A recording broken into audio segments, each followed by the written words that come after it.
예수께서 즉시 제자들을 재촉하사 자기가 무리를 보내는 동안에 배 타고 앞서 건너편 벳세다로 가게 하시고 무리를 작별하신 후에 기도하러 산으로 가시니라. 저물매 배는 바다 가운데 있고 예수께서는 홀로 무태 계시다가 바람이 거스름으로 제자들이 힘겹게 노젓는 것을 보시고 밤 사경쯤에 바다 위로 걸어서 그들에게 오사 지나가려고 하시매 제자들이 그가 바다 위로 걸어오심을 보고 유령인가 하여 소리 지르니 그들이 다 예수를 보고 놀랍니다. 안심하라. 내니 두려워하지 말라 하시고 배에 올라 그들에게 가시니 바람이 그치는지라. 제자들이 마음에 심히 놀라니 이는 그들이 그 떡 되시던 일을 깨닫지 못하고 도리어 그 마음이 둔하여졌음이로라. 건너가 게네사렛 땅에 이르러 대고 배에서 내리니 사람들이 곧 예수신 줄을 알고 그 온 지방으로 달려 돌아다니며 예수께서 어디 계시다는 말을 듣는 대로 병든 자를 침상째로 메고 나오니 아무데나 예수께서 들어가시는 지방이나 도시나 마을에서 병자를 시장에 두고 예수께 그의 옷가에라도 손을 대게 하시기를 간구하니 손을 대는 자는 다 성함을 얻으니라. 오늘도 큐티로 여는 기막힌 하루입니다. 본문 말씀 마가복음 6장 45절에서 56절 말씀입니다. 오늘 본문의 배경은 그 유명한 오병이어의 기적 직후입니다. 보리떡 5개와 물고기 2마리로 5,000명을 먹이시는 엄청난 기적의 현장에 제자들이 있었습니다. 그런데 바로 그날 밤 바다 위를 걸어오시는 예수님을 보며 제자들은 유령이라고 착각하며 비명을 지릅니다. 예수님이 너무 멀리 있어서 이들이 착각했을까요? 아닙니다. 오늘 성경은 예수님이 그들에게 아주 가까이 오셨다라는 것을 말씀하고 있습니다.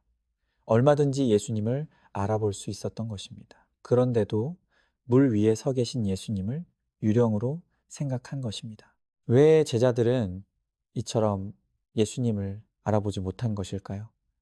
성경은 그 원인을 52절에서 이렇게 진단합니다. 그 마음이 둔하여졌음이로라. 여기서 둔하여졌다는 말은 헬라어로 포로인데요. 이 단어는 피부에 딱딱한 굳은 살이 박히다는 뜻입니다. 그러니까 지금 그들의 마음이 둔하여졌다는 뜻은 그들의 마음이 딱딱하게 굳어져 있다는 뜻입니다.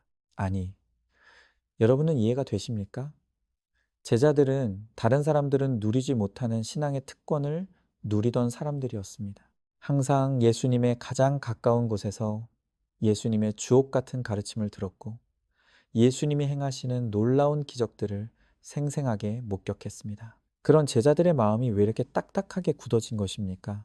그들의 마음을 딱딱하게 만든 것은 어떤 악한 죄가 아니었습니다.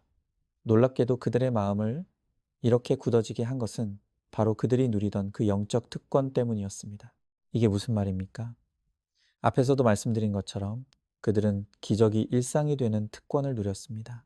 매일 주님과 함께했고 매일 주님의 귀한 말씀을 들었습니다. 그리고 매일 예수님의 기적을 목격했습니다. 그런데 역설적으로 그 익숙한 은혜가 그들의 영적 감각을 무디게 만들어버린 것입니다. 제자들도 처음 주님의 말씀을 듣고 기적을 보았을 때는 엄청난 감격과 은혜를 느꼈을 것입니다. 그런데 그것이 계속되면서 서서히 익숙해지기 시작했고 익숙함은 곧 마음에 굳은 살이 박히게 해서 어느 순간부터는 더 이상 주님의 말씀을 들어도 은혜가 안 되고 기적을 보아도 감동이 없는 둔감함에 빠져들고 만 것입니다. 자, 그런데 대조적으로 53절 이하에 나오는 게네사렛 사람들을 보십시오. 그들 중 많은 사람들이 예수님을 처음 만난 사람들입니다. 그런데 그들은 예수님이 오셨다는 소식을 듣고 달려왔다고 합니다. 또 어떤 사람들은 병든 자들을 침상째로 메고 왔다고 합니다. 심지어 사람들이 예수님께 너무 많이 모여서 가까이 다가갈 수 없었던 사람들은 예수님의 옷만이라도 손대기를 원했다고 합니다. 이 게네사렛 사람들의 모습에서는 제자들 같은 둔함은 찾아볼 수 없습니다. 오히려 예수님을 만나기를 원하는 간절함과 절박함, 그리고 은혜에 대한 사모함이 느껴집니다. 그러니까 오늘 본문에 나오는 제자들과 게네사렛 사람들을 오늘 우리식으로 표현하다면 제자들은 모태신앙 혹은 교회를 오래 다닌 직분자 혹은 헌신자들이라고 할 수 있습니다. 반대로 게네사렛 사람들은 이제 막 신앙생활을 시작한 초신자 혹은 새신자라고 할 수 있습니다. 신앙의 경험과 연륜은 제자들이 비교도 할 수 없이 깊습니다. 그러나 그들은 은혜에 너무 익숙해져 버렸습니다. 그래서 은혜를 은혜로 느끼는 마음에 무뎌져 있습니다. 그래서 예수님을 가까이 모시고 살면서도 더 이상 감동도 감격도 느끼지 못하는 지경이 되었습니다. 오히려 예수님은 처음 만난 게네사렛 사람들 심령이 마치 갓난아이 같이 부드러워서 아주 작은 은혜에도 감격하고 감사할 줄 아는 모습이 있습니다. 여러분, 저는 은혜에 너무 익숙해서 오히려 그 마음이 둔하여진 이 제자들의 모습 속에서 소위 모태신앙 혹은 헌신자들의 위험성을 보여준다고 생각합니다. 오늘 이 말씀을 듣는 분들 가운데 아마 제자들 같이 부모님 뱃속에서부터 신앙생활을 한 모태신앙인들이 많을 것이라고 생각합니다.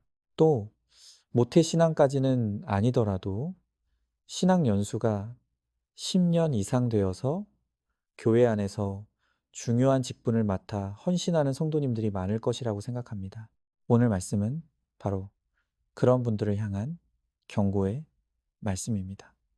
혹시 오늘 여러분들에게도 제자들과 같은 영적 증상이 나타나고 있지는 않습니까? 그 심령에 굳은 살이 박혀서 둔하여져 있지 않습니까? 이제는 소천하신 옥하는 목사님은 살아생전 설교에서 교회 안에 있는 모태신앙, 직분자, 헌신자들의 마음이 얼마나 딱딱하게 굳어 있는지를 지적하면서 마치 피를 토하듯이 이렇게 외치셨습니다. 십자가 앞에서 다시 한번 깨어져야 할 사람들이 교회 안에 있고 하나님의 사랑 앞에 그 굳고 교만한 마음이 녹아져야 할 사람들이 교회 안에 있고 예수의 이름 앞에 자기 자신이 완전히 산산조각이 나는 은혜를 받아야 할 사람이 교회 안에 있고 예수의 복음이 전파될 때 성령의 역사로 다시 태어나야 할 사람들이 교회 안에 있다.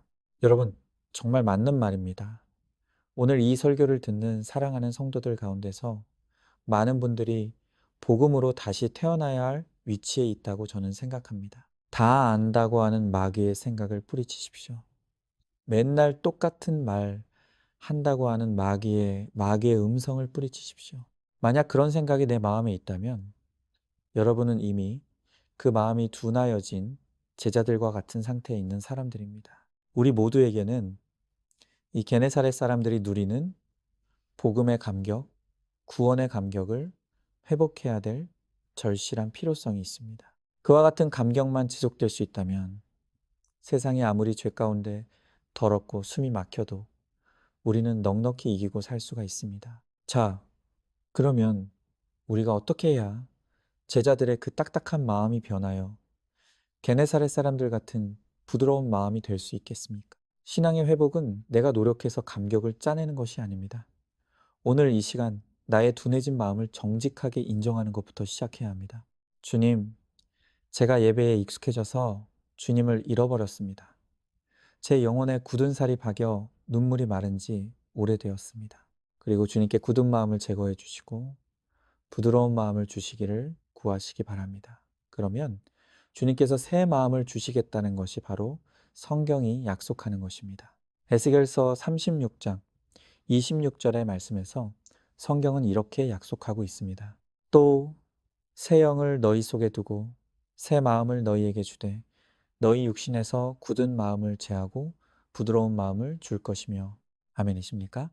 오늘 이것을 사모하고 구하는 모든 자들에게 주님께서 제자들의 굳은 마음을 제하여 주시고 게네사렛 사람들의 부드러운 마음을 주실 줄로 믿습니다. 적용 질문입니다. 내 신앙 연수를 얼마나 되었습니까? 설교를 듣고 찬양을 부르고 기도를 드려도 예전에 느꼈던 은혜와 감격이 더 이상 느끼지 못하고 있지는 않습니까? 내가 당연시 여기며 감사하지 못하고 있는 것은 무엇입니까? 주님께 굳은 마음을 제거해 주시고 부드러운 새 마음을 주시기를 구하시기 바랍니다. 2월 21일 보석상자입니다. 가출을 밥 먹듯이 하는 아이라도 끊임없이 사랑해주는 부모가 있으면 집으로 돌아옵니다. 아무리 술을 먹어도 바람을 피워도 끝까지 사랑해주는 배우자가 있으면 제자리로 돌아옵니다. 집을 나가도 괜찮습니다. 밖에 나가면 가족만큼 자신을 사랑해주는 사람이 없음을 알기 때문에 언젠가 돌아오게 돼 있습니다. 아멘. 함께 기도하겠습니다. 주님, 나 같은 죄인을 사랑하셔서 먼저 찾아와 주시고 구원해 주신 은혜와 사랑에 감사드립니다. 그러나 날마다 은혜 속에 살다 보니 어느새 마음이 둔하여져서 은혜로 깨닫지 못하고 있었음을 이 시간 회개합니다. 말씀을 들어도 다 아는 것이라고 교만을 떨었고 찬양을 하고 기도를 해도 감사와 감격이 없이 그저 습관처럼 했었습니다. 그런데도 내가 문제가 있다는 것조차도 깨닫지 못하고 있었습니다. 주님, 은혜에 둔감해진 저의 마음을 고쳐주시기를 구하오니 제 안에 딱딱하게 굳은 마음을 제하여 주시고 부드러운 새 마음을 부어 주시옵소서. 그래서 다시 은혜에 대한 감격을 회복함으로 이 악한 세상 속에서 은혜의 힘으로 승리케 하여 주시옵소서. 믿사오며 사랑이 많으신 예수님 이름 받들어 기도드리옵나이다. 아멘. 오늘도 큐티로 기막힌 하루를 살아내는 하늘가족 공동체 안산중앙교회 모든 성도님들 되시기를 주님의 이름으로 축복합니다.